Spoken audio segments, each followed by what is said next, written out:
नमस्कार। आज के इस कार्यक्रम में आप सभी दर्शकों का बहुत बहुत स्वागत है। दर्शकों, आज के इस कार्यक्रम में हमारी आज की अतिथि हैं यातायात पुलिस अधीक्षक श्रीमती निहारिका भट्ट IPS।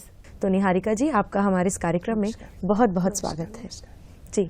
जैसा कि हम सब जानते हैं कि यातायात नियमों का हर एक व्यक्ति को पालन करना चाहिए, लेकिन हम आपसे जानना चाहेंगे मैम कि आमतौर पर ऐसे कौन से नियम हैं जिनका पालन जो है पैदल चलने वाले यात्री नहीं करते हैं।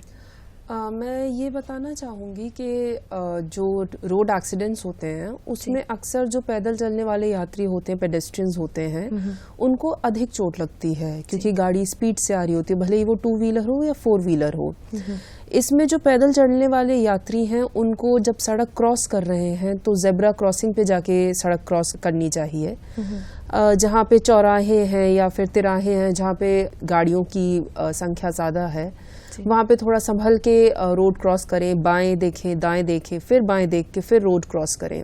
साथ ही में देखा गया है कि जो पेडेस्ट्रियंस हैं उनके साथ एक्सीडेंट्स रात के समय ज़्यादा होते हैं क्योंकि रात में विजिबिलिटी कम होती है। ऐसे में अगर कोई सड़क पे किसी को चल के जाना ही है तो थोड़े हल्के रंग के कपड़े पहने जिसकी विजिबिलिटी रहे। अगर कोई काले रंग का कपड़ा पहन लेगा या फिर डार्क रेड पहनेगा तो वो अंधेरे में अक्सर दिखता नहीं है, जिस वजह से लोग सड़क दुर्घटना के शिकार हो जाते हैं। जी, तो अब हम आपसे जानना चाहेंगे कि जो एवरी रोड यूजर्स है उनकी जिम्मेदारियां क्या क्या है। जो रोड यूजर्स हैं उनकी, जहां सरकार सड़क बना के उन्हें ड्राइविंग का राइट देती है, वहीं पे उनकी रिस्पॉन्सिबिलिटीज़ और ड्यूटीज़ भी हैं कि जो ट्रैफिक रूल्स हैं उनको फॉलो करें। अपने साथ जो उनके डॉक्यूमेंट्स हैं, अपना ड्राइवर लाइसेंस है, उसके साथ व्हीकल के भी जो रिक्वायर्ड डॉक्यूमेंट्स हैं वो अपनी गाड़ी में रखें। गाड़ी चलाते समय आजकल देखा गया है कि बहुत से जो युवा वर्ग है वो मोबाइल का इस्तेमाल करना, कानों में ब्लूटूथ हेडफोन्स लगा के बात करना, गाने सुनते हुए गाड़ी 2 व्हीलर्स 4 व्हीलर्स चलाते हैं। तो वो उन्हें नहीं करना चाहिए, बिकॉज जब आप गाड़ी चला रहे हैं तब आपका सारा अटेंशन, सारा ध्यान आपका अपनी गाड़ी पे और जो आसपास का वेहिकुलर मूवमेंट है, साथ में जो पेडेस्ट्रियन मूवमेंट है, उस पे होना चाहिए। तो इन सब चीज़ों का ध्यान रखना चाहिए। साथ ही में अपनी सेफ्टी के लिए 4 व्हीलर्स में सीट बेल्ट हमेशा लगा के रखनी चाहिए कि अगर कोई सड़क दुर्घटना हो जाती है तो उसमें सीट बेल्ट से एक सेफ्टी हमें मिलती है। तो ये सारे रूल्स हैं जो कि जनता को as responsible citizens, as responsible drivers follow करने चाहिए। जी, और आपने बताया कि जो 4 व्हीलर्स चलाते हैं उनको जो सीट बेल्ट पहनना चाहिए, तो 2 व्हीलर्स के लिए आप क्या कहना चाहिए। 2 व्हीलर्स के लिए लोगों को हेलमेट अवश्य लगाना चाहिए, बिकॉज जो सरकारी आंकड़े हैं वो ये हैं कि 1 घंटे में भारत में 17 लोगों की मृत्यु होती है सड़क दुर्घटनाओं में। तो ऐसे में अगर 2 व्हीलर्स का एक्सीडेंट होता है और हमारा सर बहुत ही सेंसिटिव पार्ट ऑफ बॉडी है, तो उसके प्रोटेक्शन के लिए हेलमेट हमेशा लगा के रहना चाहिए कि इन केस अगर कुछ एक्सीडेंट होता है तो एटलीस्ट हमारी थोड़ी सेफ्टी बनी रहेगी। जी जी जी। निहारिका जी, अक्सर ऐसा देखा जाता है कि जो नाबालिग बच्चे हैं वो इनवैलिड डॉक्यूमेंट्स के साथ जो है वाहन चलाते हैं और उनको जो है एक्चुअली ये एक अपराध है। तो इस पर आप क्या कहना चाहेंगी और इसमें जो है दंड के प्रावधान क्या क्या है। जी, ये हमारी चेकिंग में भी कई बार देखा जाता है कि जो नाबालिग बच्चे हैं जिनके पास ना लाइसेंस है ना गाड़ी चलाने का कोई अधिकार है, वो गाड़ी लेके अपना सड़क पे उतर जाते हैं। तो ऐसे में जो MV एक्ट 2019 है उसमें काफ़ी कड़े प्रावधान हैं। अगर कोई नाबालिग बच्चा गाड़ी चलाता पाया जाता है तो उस पर MV एक्ट में चालान होता है, साथ ही 5,000 रुपये का फाइन किया जाता है।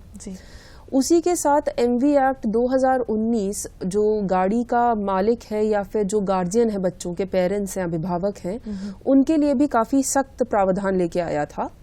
इसमें अगर कोई बच्चा गाड़ी चलाते मिलता है तो गाड़ी के ओनर और पेरेंट्स पे भी MV एक्ट का चालान होगा और साथ में 15,000 रुपये का फाइन भी लगेगा।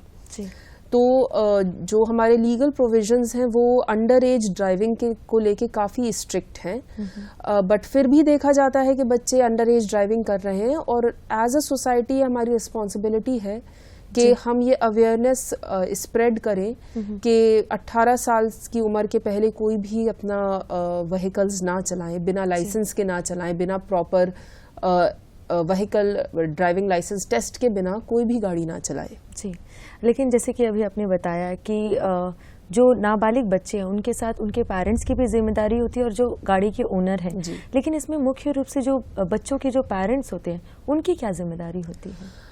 इसमें कई चीज़ें हैं। एक तो जो बच्चे हैं उनको बच्चों का दिमाग इतना विकसित नहीं होता है, जो कि हमें चाइल्ड साइकोलॉजी भी बताती है, तो उन्हें अपनी सेफ्टी का इतने अच्छे से वो एक आंकलन नहीं कर पाते हैं। तो इसमें पेरेंट्स की रिस्पॉन्सिबिलिटी है कि बच्चों को बताएं कि आपको अभी गाड़ी चलानी नहीं आती है, बिना सीखे प्रॉपर ट्रैफिक रूल्स को जाने बिना प्रॉपर टेस्टिंग के, बिना डीएल के गाड़ी नहीं चलाएं। साथ ही में जैसे गाड़ी की चाबी है वो पेरेंट्स को थोड़ा ध्यान से अपना संभाल के रखनी चाहिए कि बच्चों की एक्सेस उस पे ना हो। साथ ही जैसे मूवीज वगैरह में भी देखा जाता है कि पेरेंट्स ही बच्चों को गाड़ी चलवा देते हैं कि बेटा ट्राई कर लो, तो वो सारी चीजें नहीं करनी चाहिए, क्योंकि बच्चों ट्राई करने में कब गाड़ी लेकर निकल जाएं और किसी दुर्घटना का शिकार हो जाएं। तो ये एक पेरेंट्स की जिम्मेदारी बनती है, एक नैतिक जिम्मेदारी बनती है अपने बच्चे के प्रति और साथ ही में समाज के प्रति कि अंडर एज बच्चों को सड़क पे गाड़ी के साथ ना उतारा जाए। जी, निहारिका जी, ऐसा कहा जाता है कि आज के बच्चे ही कल के नागरिक हैं, तो हमें जो है किसी भी विषय में अगर जागरूक करना हो तो मेन फोकस बच्चों को करना होता है। तो ट्रैफिक वायलेशंस एंड पनिशमेंट के लिए आप बच्चों को कैसे जागरूक करते हैं? जी, जो ट्रैफिक यूनिट है अंडमान निकोबार पुलिस की, हमारे 3 सूत्री कार्यक्रम होते हैं। एक है हमारा ट्रैफिक रेगुलेशन, कि जब ज़्यादा ट्रैफिक होता है तो उसमें ट्रैफिक हमारा स्मूथली पूरे शहर में चलता रहे, कि किसी भी नागरिक को कोई असुविधा का अनुभव ना हो। जी। दूसरा हमारा ट्रैफिक एनफोर्समेंट, कि जो लोग वायलेटर्स हैं, जो ट्रैफिक रूल्स नहीं फॉलो कर रहे हैं, उनका हम उन्हें रोक के चालान करें ताकि उनका एक प्यूनिटिव एक्शन उनके अगेंस्ट हो सके। तीसरा हमारा मेजर रोल है ट्रैफिक अवेयरनेस का, जो कि हम स्कूली छात्रों से लेकर पंचायतों में भी जाके करते हैं। तो हमारे जो ट्रैफिक यूनिट के डीएसपी हैं, इंस्पेक्टर्स हैं, सब इंस्पेक्टर्स हैं, लोअर सबऑर्डिनेट्स हैं, स्कूल्स में हमारे जब स्कूल्स खुले रहते हैं हमारे पास प्रेजेंटेशंस हैं, पैम्फलेट्स हैं, जिसको ले जाके ट्रैफिक रूल्स के बारे में बताया जाता है बच्चों को, और पंचायत में और कॉलेजेस में जाके बड़ों को ये सचेत किया जाता है कि ट्रैफिक रूल्स फॉलो करना कितना इम्पोर्टेंट है। जो ट्रैफिक रूल्स के मोटे मोटे प्रोविजंस हैं वो बताए जाते हैं, साथ में गलती करने पे क्या प्यूनिटिव एक्शन बनता है वो बताया जाता है। इसके अलावा इधर मरीना पे एक हमारा चिल्ड्रंस ट्रैफिक पार्क भी है, जहाँ पे हम बहुत छोटे बच्चों को लेके उनकी ट्रैफिक अवेयरनेस के लिए हमारे पास साइकिल्स हैं, और अब हम 4 जो बच्चों की चलाने वाली गाड़ी होती हैं, छोटी टॉय कार्स जिसमें बच्चे बैठ के चला सकते हैं, वो प्रोक्योर कर रहे हैं। और हम ट्रैफिक चिल्ड्रंस पार्क का भी अपग्रेडेशन की तरफ चल रहे हैं कि वहाँ पे छोटे बच्चों को खेल खेल में ट्रैफिक के नियम सिखाएं हम। तो awareness is a very big part of traffic police responsibilities and duties.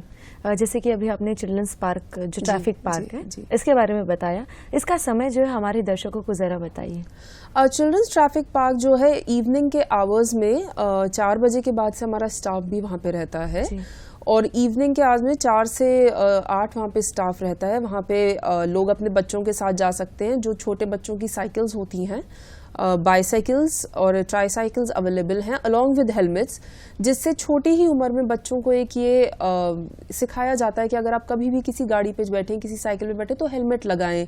साथ में उनके लिए रास्ते बने हुए जिस पे वो अपनी साइकिल चला सकते हैं, तो एक बच्चों को खेलने के लिए भी अच्छा जगह है, और साथ में ही रोड सेफ्टी एंड रूल्स के बारे में भी सिखाया जाता है। जी, तो निहारिका जी, इन द्वीपों में जो है ड्रिंक्स करके खतरनाक ढंग से वाहन चलाना एक खतरनाक और गंभीर विषय है, तो इस पर जो है क्या दंड के प्रावधान है और इस पर आप क्या कार्रवाई करते हैं? ड्रंकन ड्राइविंग बहुत ही सीरियस ऑफेंस है, बिकॉज जब आप अल्कोहल का कंजम्पशन करते हैं तो उसके बाद आपकी अपनी फैकल्टीज जो होती हैं, आपका जो कोऑर्डिनेशन है, hand eye coordination, foot hand coordination, वो सारा गड़बड़ हो जाता है। ऐसी स्थिति में अगर कोई ड्राइव करता है तो वो अपना जान के साथ तो खेलता ही है, साथ में दूसरों की जान के साथ भी खेलता है।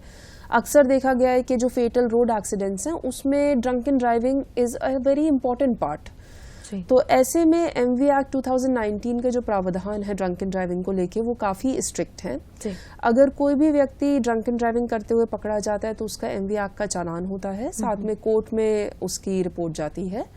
कोर्ट द्वारा बहुत स्ट्रिक्ट फाइन्स अब लगते हैं, 8,000 रुपए तक के फाइन्स हैं ड्रंकन ड्राइविंग के लिए, और साथ में ही जो लाइसेंस है वो 3 महीने के लिए सस्पेंड हो जाता है। और अगर यही ड्रंकन ड्राइविंग बिना लाइसेंस के कोई कर रहा है, बिना प्रॉपर डॉक्यूमेंट्स के कर रहा है, तो फाइन का अमाउंट ऑनरेबल कोर्ट द्वारा डिसाइड किया जाता है, जो कि 15-16 हज़ार तक जा सकता है।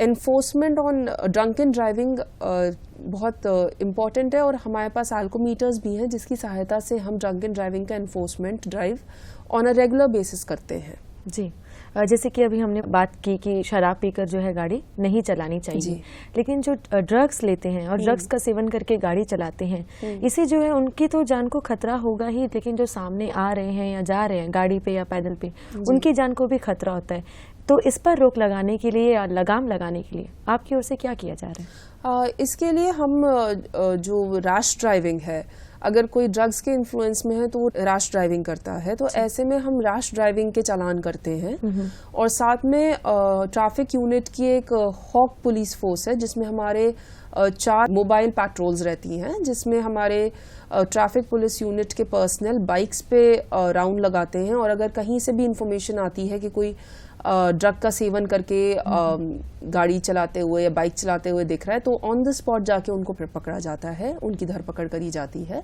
तो ये भी हमारी कार्रवाई जारी है। जी, जैसे कि अभी हमने जो है ड्रिंक एंड ड्राइव के बारे में बात की और जो ड्रग्स है इसका सेवन ना करे इस बारे में बात की, लेकिन जो सबसे अहम मुद्दा है, जो लोग राह पर चलते हैं वो जो है कहीं से भी पार हो जाते हैं, और दूसरी मोबाइल फोन पर जो है बात करते हुए पार करते हैं, या फिर ईयरफोन लगाकर गाना सुनते सुनते पार करते हैं।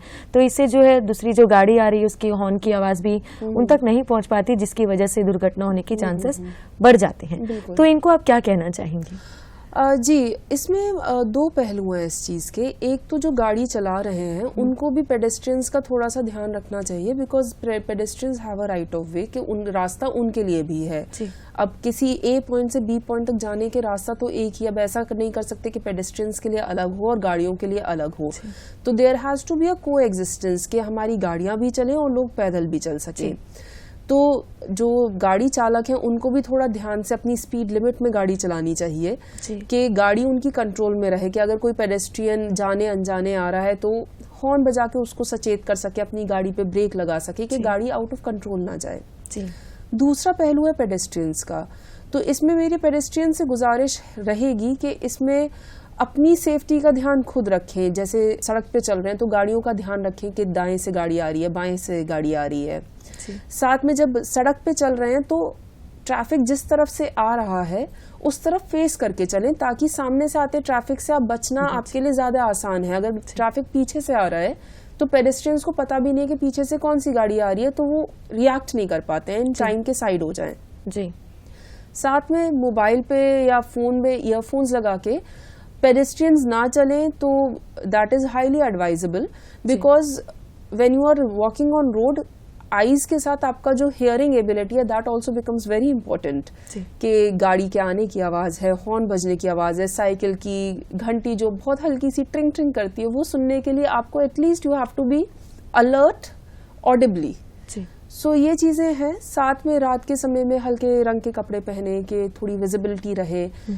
ए पॉइंट से बी पॉइंट तक जाने के कई रास्ते होते हैं, तो उसमें जो सेफेस्ट रूट है वो सोचेंगे कौन सा रूट है जो सेफ रहेगा, जहाँ पे ट्रैफिक नहीं चल रहा है, जहाँ पे स्ट्रीट लाइट की विजिबिलिटी ज्यादा है। So these are some things कि जो पेडेस्ट्रियंस भी ध्यान रखें तो उनकी सेफ्टी के लिए बेहतर रहेगा। जी, जैसे कि अभी हम जो है मोबाइल फोन के इस्तेमाल की बात कर रहे हैं, तो कुछ कुछ जो है वाहन चालक जो है कभी कभी तेज आवाज में जो है गाड़ी चलाते हैं या फिर फोन में बात करते करते जाते हैं।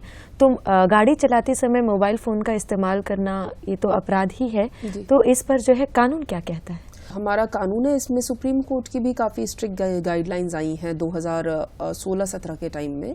उसके अलावा 2019 एमवी एक्ट में भी अगर आप मोबाइल फोन पे बात करते हुए गाड़ी चला रहे हैं तो एक ये कानूनी अपराध है जिसपे एमवी एक्ट के चालान होते हैं। ये चालान ट्रैफिक पुलिस रेगुलर बेसिस पे करती भी है। इस मंच से मैं जनता से अनुरोध भी करना चाहूंगी कि गाड़ी चलाते हुए अपना गाने ना सुने, मोबाइल फोन पे बात ना करें। जी। बात 10 मिनट बाद हो जाएगी, 5 मिनट बाद हो जाएगी, बट जब आप गाड़ी चला रहे हैं तो आपका complete attention should be on the road and on your vehicle. जी जी, तो आप ये कानूनी अपराध ना करें। जी जी जी। तो क्या यातायात नियमों का जो उल्लंघन करते हैं उनसे निपटने के लिए हर जगह में या कुछ जगह में कैमरे की व्यवस्था की गई है? जी, जो port Blair smart city project है, इसमें पूरी सिटी में कैमरास लगने का प्रावधान है, जो कि प्लानिंग जिसकी सारी हो चुकी है, कहाँ पे कैमरे लगेंगे वो सारे चीज इन द पाइपलाइन। जैसे ही ये smart city project implementation stage में आएगा तो पूरे शहर में सीसीटीवी कैमरास लग जाएंगे। जी निहारिका जी, जो पब्लिक ट्रांसपोर्ट सिस्टम है इसमें जो है महिलाओं की सुरक्षा के लिए क्या किया जा रहा है? जी, जो पब्लिक ट्रांसपोर्टेशन सिस्टम है, public transportation is very important कि रोड से व्हीकुलर प्रेशर कम करने के लिए, जैसे आपने भी देखा होगा कि गाड़ियां बढ़ती ही जा रही हैं, जिससे हर आए दिन ट्रैफिक जाम लगते हैं, अपना ट्रैफिक पुलिस लग के उसको खुलवाती रहती है। तो ऐसे में public transportation is a very effective method कि गाड़ियां लोग अपना बसेस से चले इंस्टेड ऑफ प्राइवेट व्हीकल्स। जो एसटीएस की जितनी भी बसेस हैं सब में एक पैनिक बटन लगा हुआ है, जो कि एसटीएस की हर बस में अगर कोई ऐसी सिचुएशन होती है कि जिसमें कुछ इमरजेंसी है, महिलाओं को, बच्चों को, वृद्धों को कोई भी इमरजेंसी, तो वो बटन दबाएंगे तो तुरंत अलर्ट जो है ट्रांसपोर्टेशन का कंट्रोल रूम है विच इज 24/7 मैन्ड, उसमें आता है और वहां से सूचना तुरंत ही पुलिस विभाग को दे दी जाती है ताकि पुलिस उसमें रिएक्ट करके चेक कर सके कि ऐसी क्या इमरजेंसी है। सो जो अंडमान निकोबार प्रशासन की तरफ से एफर्ट्स किए जा रहे हैं टू एंश्योर कि जो पब्लिक ट्रांसपोर्टेशन है वो महिलाओं के लिए, बच्चों के लिए सेफ किया जाए। जी, अगला सवाल जो है, जो जनता हमें देख रही है उनके मन में है कि यदि कोई जो है ट्रैफिक जो नियम है उसका उल्लंघन करता है तो इसकी कंप्लेन कहाँ करे? तो यातायात पुलिस की कोई हेल्पलाइन नंबर है या व्हाट्सएप है? यातायात पुलिस का आप एक व्हाट्सएप नंबर है, साथ में हम ट्विटर पे भी अवेलेबल हैं, जिसपे अगर कोई भी ट्रैफिक वायलेशन है तो इमीडिएटली इन्फॉर्म किया जा सकता है। साथ में जो पुलिस इमरजेंसी नंबर है 112, तो अगर कोई इमरजेंसी है, कोई बहुत सीरियस एक्सीडेंट हुआ है या कोई मेजर ट्रैफिक वायलेशन है जिससे आमजन की जान को कुछ खतरा है, तो 112 पे भी कॉल करके इन्फॉर्म किया जा सकता है हमें। जी निहारिका जी, जो सिटी रोड्स हैं यहाँ पर आप अक्सर देखेंगे कि लोग जो है जहाँ पर जगह मिले वहाँ बेतरतीब पार्किंग कर चले जाते हैं, जिससे जो है ट्रैफिक जैम होने की समस्या बहुत अधिक बढ़ जाती है, खासकर जो बाजार एरिया है। तो इस पर आप क्या कहना चाहेंगे इनको? जी, हमारे पास क्रेन्स हैं जिससे हम आए दिन टोइंग करते हैं। जब अगर कोई व्हीकल ऐसी जगह पार्क होती है जिससे वो मेजर ट्रैफिक रूट को बाधित कर रही है या ट्रैफिक फ्लो को रोक रही है, तो उसको टो करके ले जाया जाता है। साथ ही में जो वाहन ऐप है उससे जो व्हीकल ओनर है जिसके नाम व्हीकल है उसको कांटेक्ट किया जाता है, संपर्क किया जाता है। साथ ही एमवी एक्ट के चालान भी ऐसी वाहनों के हम रेगुलर रूप में कर रहे हैं। हमारे पास जो व्हाट्सएप नंबर है उस पर कई बार जनता से भी इंफॉर्मेशन आती है कि ये गाड़ी कहीं के खड़ी है जिस वजह से ट्रैफिक बाधित हो रहा है, तो उस पर हम तुरंत रिएक्ट करते हैं। जी निहारिका जी, अक्सर ऐसा देखा जाता है कि यहाँ पर जो है आम हो गया है एक्सीडेंट, लेकिन लोग जो है खुलकर सामने नहीं आते हैं और उनका मन में इस बात का डर रहता है कि पुलिस द्वारा जो पूछताछ होगी, बार बार जो है पुलिस स्टेशन आना होगा। तो इस पर आप क्या कहना चाहेंगी और एक नागरिक होने के नाते उनकी क्या ड्यूटीज हैं और कानून क्या कहता है इस पर? जी, इस बात को लेकर 2016 में एक सुप्रीम कोर्ट में भी PIL गई थी, जिसके बाद एक गुड समैरिटन लॉ करके एक हमारे पास SOP आई थी, जिसमें ये है कि अगर कोई एक्सीडेंट होता है और कोई व्यक्ति जो कि वहां से गुजर रहा है या उसके घर के सामने एक्सीडेंट हुआ और वो पुलिस को सूचित करता है, तो उसमें एक क्लियर गाइडलाइंस है कि ऐसे केसेस में हम उस व्यक्ति के साथ जिसने हमें इन्फॉर्मेशन दी है, जिसने हमें रिएक्ट करने के लिए इन्फॉर्म किया है, उसको हम कैसे ट्रीट करेंगे। तो उसमें अगर वो कोर्ट में बयान देने के विटनेस बनना चाहते हैं तो ये उनकी चॉइस है, बट उनको कोई कंपेल नहीं करेगा। साथ ही में अगर वो अपने बयान दे रहे हैं तो वो एक बहुत रिस्पेक्टफुल और एक प्रोफेशनल मैनर में लिए जाएंगे। उनको अननेसेसरीली बार बार पुलिस स्टेशन बुलाया नहीं जाएगा बयान देने के लिए। उनकी जितनी फैसिलिटेट कर सकते हैं वो पुलिस द्वारा किया जाएगा। ये गुड समैरिटन का फिर एक गैजेट नोटिफिकेशन भी आया था भारत सरकार की तरफ से, जिसमें इस SOP को और लीगलाइज किया गया था और इसका एम यही है कि जो राह चलता व्यक्ति है वो कभी भी ऐसी इंफॉर्मेशन देने में कुछ उसको हेजिटेशन या कुछ हिचक ना हो, क्योंकि एक रोड ट्रैफिक एक्सीडेंट्स का या किसी भी एक्सीडेंट का एक होता है golden hour, which is the 1 hour after accident.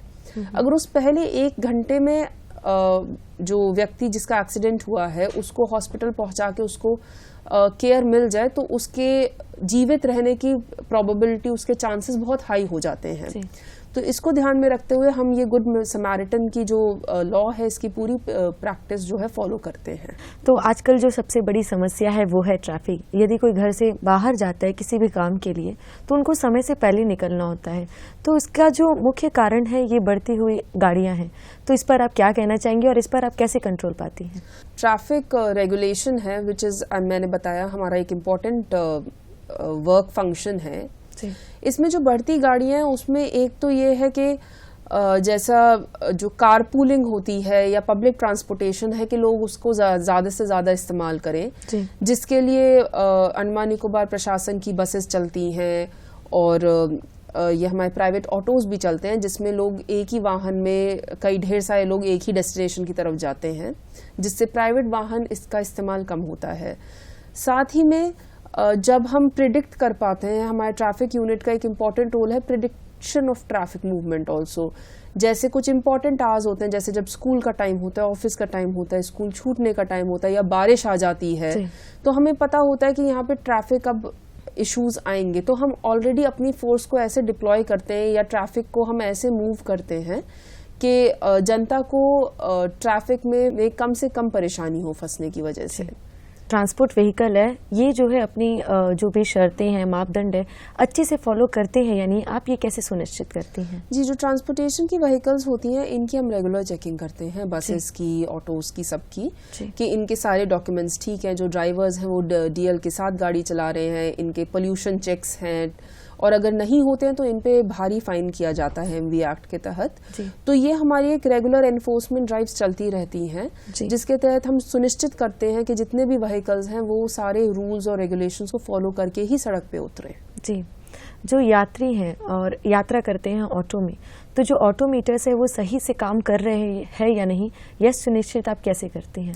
जी, इसके लिए ट्रैफिक यूनिट जो ऑटो ओनर्स हैं, ऑटो ड्राइवर्स हैं, इनके साथ रेगुलर मीटिंग्स करते हैं और इनको जो ऑटो मीटर्स वगैरह लगाना है वो ठीक से चल रहे हैं उसकी चेकिंग भी करी जाती है। कैंप्स लगाए जाते हैं जिसमें चेकिंग होती है, उसके अलावा रैंडम चेकिंग भी करी जाती है कि ये सुनिश्चित करने के लिए कि एज पर रूल्स ये ऑटो मीटर्स सबकी गाड़ियों में चल रहे हैं। जी, जैसे कि अभी कुछ देर पहले आपने बताया कि हमें पहले ही पता चल जाता है कि हम पहले ही अवेयर हो जाते हैं कि वहाँ पर ट्रैफिक होने वाला है, तो अपनी फोर्स भेज देते हैं। लेकिन अपने ट्रैफिक मैनेजमेंट के लिए आप नई और कौन सी टेक्निक है जो अपनाया है आपने? जी, ट्रैफिक मैनेजमेंट के लिए हमने अंडमान निकोबार पुलिस ने कई नए स्टेप्स लिए हैं हाल ही में। एक तो जितने भी बैरिकेड्स वगैरह हैं उस पे हमने रिफ्लेक्टिंग स्ट्रिप्स लगाई हैं टू इंश्योर के रात के टाइम पे उसकी विजिबिलिटी रहे, कि किसी भी गाड़ी को वो दिखती रहे। उसके अलावा हमारे पास काफ़ी ढेर सारे एल्कोमीटर्स हैं जिससे हम अल्कोहल टेस्टिंग करते हैं। ट्रैफिक पुलिस के पास स्पीड गन्स भी हैं जिससे हम रैंडम जगह पे लगा के हम चेक करते हैं कि अगर जो व्हीकल्स जा रही हैं वो विद इन स्पीड लिमिट चल रही हैं, कोई रैश ड्राइविंग नहीं कर रही है। तो ये कुछ हमारे पास इक्विपमेंट्स हैं जिनके थ्रू हम इंश्योर करते हैं कि ड्राइविंग और हर चीज़ सेफली हो रही है। जी, जो पुलिस विभाग है इसकी यातायात इकाई की भविष्य में क्या योजनाएं हैं? जी, पुलिस विभाग की जो यातायात इकाई है भविष्य में एक तो हमारा ये एम है कि port Blair smart city project के साथ मिलकर हम शहर का सीसीटीवी कवरेज करा सकें, ताकि जहाँ पे भी कुछ ट्रैफिक एक्सीडेंट है या ट्रैफिक बैकलॉग है उसको हम सीसीटीवी से देख के हमारा रिएक्शन टाइम और बेहतर हो सके। इसके अलावा हमारी ये कोशिश रहेगी कि हम आने वाले समय में अपना जो हमारा मार्केट एरिया है, जो अबरडीन मार्केट एरिया, जंगली घाट मार्केट एरिया है, इसमें हम कुछ एक ऑल्टरनेटिव पार्किंग का भी अंडमान निकोबार प्रशासन के साथ मिलकर कुछ आइडेंटिफाई कर सके कि आने वाले समय में जो ट्रैफिक का व्हीकल्स को कहाँ पार्क करके जनता शॉपिंग करेगी उसका हम एक सोल्यूशन निकाल सकें। इसके अलावा हम जो अपनी एनफोर्समेंट ड्राइव है इसको और कड़ा करने के लिए आगे भी तत्पर हैं। इसके लिए हमने लास्ट ईयर भी कुछ बॉडी वॉर्न कैमरास प्रोक्योर करे थे, जो कि हमारे पुलिस पर्सन लगा के रखते हैं कि जब भी कोई वायलेशन होता है वो उसको ऑन कर देते हैं ताकि वो रिकॉर्ड हो सके। तो हम और भी बॉडी वॉर्न कैमरास, एल्कोमीटर्स, ये सब प्रोक्योर कर रहे हैं ताकि हमारी एनफोर्समेंट ड्राइव और बेहतर तरीके से हो सके। इसके साथ मैं एक चीज और बताना चाहूंगी कि अभी तक अंडमान निकोबार पुलिस की ट्रैफिक यूनिट पोर्ट ब्लेयर के एरिया में ही सीमित थी, बट अभी पुलिस हेडक्वार्टर के एक ऑर्डर से नॉर्थ मिडिल डिस्ट्रिक्ट में, साथ ही साथ निकोबार डिस्ट्रिक्ट में भी ट्रैफिक सेल का संगठन किया गया है, जो कि हमारी जो पोर्ट ब्लेयर स्थित ट्रैफिक यूनिट है इसके साथ कोलैबोरेट करके ट्रेनिंग करके नॉर्थ मिडिल डिस्ट्रिक्ट और निकोबार में भी ट्रैफिक एनफोर्समेंट एंड रेगुलेशन पे काम करेगी। तो ये हमारे कुछ भविष्य के प्रोजेक्ट्स हैं जिससे हम आशा करते हैं कि जो हमारी अंडमान निकोबार द्वीप समूह की जनता है उनके लिए हम ट्रैफिक व्यवस्था और अच्छे से कर सकें। अंत में आप हमारी जो है आम जनता को क्या कहना चाहेंगी और आपकी क्या अपेक्षाएं हैं इनको लेकर? मैं अंत में आम जनता को एड्रेस करके ये कहना चाहूँगी कि ट्रैफिक रूल्स जो हैं ये जब आप ये समझ जाएंगे कि ये आपकी सेफ्टी के लिए हैं तो आप इंश्योर करेंगे कि आप सारे रूल्स को फॉलो करें। बहुत सिंपल से रूल्स हैं कि आप लेफ्ट साइड में गाड़ी चलाइए, ओवरटेक राइट साइड से करिए, अल्कोहल के इन्फ्लुएंस में गाड़ी ना चलाएं, जब भी टू व्हीलर्स पे चलाएं तो हेलमेट पहने। ये सारी चीज़ें आपकी सेफ्टी के लिए हैं। ट्रैफिक पुलिस अपना एनफोर्समेंट ऐसे ही जारी रखेगी और अवेयरनेस ड्राइव्स भी हम करते रहेंगे, बट आप सबसे मेरा ये निवेदन रहेगा कि ट्रैफिक रूल्स को जितना ज़्यादा फॉलो करेंगे उतना ही आप अपनी सेफ्टी को इंश्योर करेंगे। तो निहारिका जी, आप हमारे इस कार्यक्रम में आई, अपना कीमती समय दिया और ट्रैफिक से रिलेटेड यानी यातायात के जो नियम है इससे भी हमें इतना जागरूक किया, इसके लिए आपका हमारे पूरे दूरदर्शन परिवार की ओर से बहुत बहुत धन्यवाद। तो दर्शकों, हम उम्मीद करते हैं कि आज के इस कार्यक्रम से आप जरूर लाभान्वित हुए होंगे। अब दीजिए आप इस कार्यक्रम से हमें इजाजत। नमस्कार।